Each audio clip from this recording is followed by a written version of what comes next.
Good evening.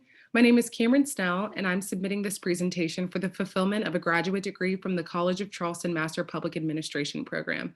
I hope to demonstrate my ability to effectively lead by serving the public. In the past, the words diversity and inclusion were nouns that to others merely described the demographics of people in a given space as quantitative data with little regard for the fact that diversity reflects so much more about our society than just numbers. From a young age, my keen awareness of my positionality and the intersections of my many identities provided me a unique perspective and unique experiences on inclusion. As such, I feel especially responsible as a public administrator to advocate for diversity and inclusion in all spaces at all times, especially as commonly shared public values. But this was difficult because I had little to no experience in conflict resolution or culturally responsive communication. So as a child, I spent a lot of time emotionally, aggressively, and ineffectively advocating for the inclusion and diversity of those around me. As such, I was frequently perceived to be difficult and disruptive and rude. However, my reality is that I was not disruptive. I just sought the immediate correction of wrongdoing and was unwilling to accept the fact that these perspectives and experiences may have been better communicated in a different, um, more, a kinder way, a gentler way, um, and an overall more effective way. Because of this, because of my willingness to embrace conflict and my affinity for advocacy, I was groomed for a legal career that would grant me access to a platform on which I could use my voice to affect change. But until that career was realized, it was suggested that I keep my voice contained. So in 2017, I came to College of Charleston, but left my advocacy at home. Instead, I explored other interests serving the community on the honor board, student government, and even cheered on the College of Charleston Cougars as a cheerleader. But none of these experiences were fulfilling to me. So after talking with Dr. Millison, I stumbled into the MPA program with no real understanding of what public administration was. I knew that I just had to have faith. In my first semester, I was admittedly reserved and tended to tone myself down because I didn't know what to expect.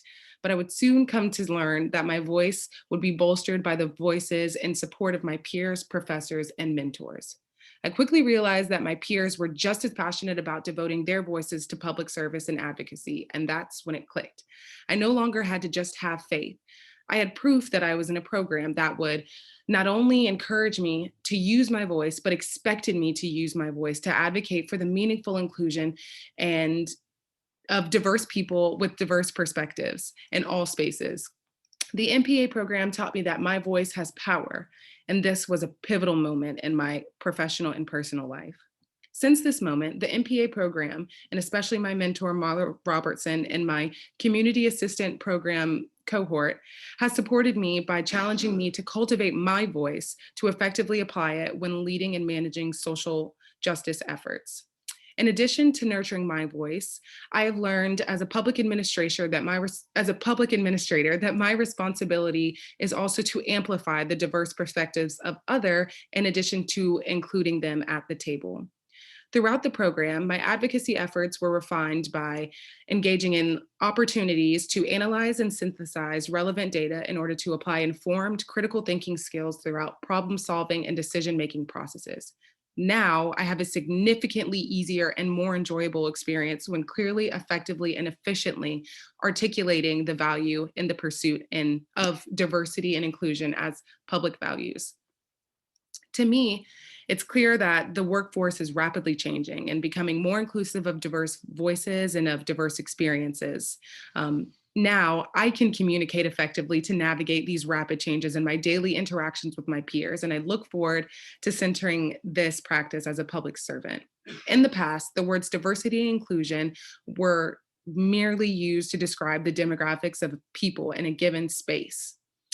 But today, I hope to use my career as a public administrator for a tool to ensure and demonstrate the rebranding of the terms diversity and inclusion as verbs and not nouns. Because while diversity and inclusion are not people or places, they are not just things either. Diversity and inclusion to me are forms of advocacy composed of an iterative series of actions rooted in reflection and justice.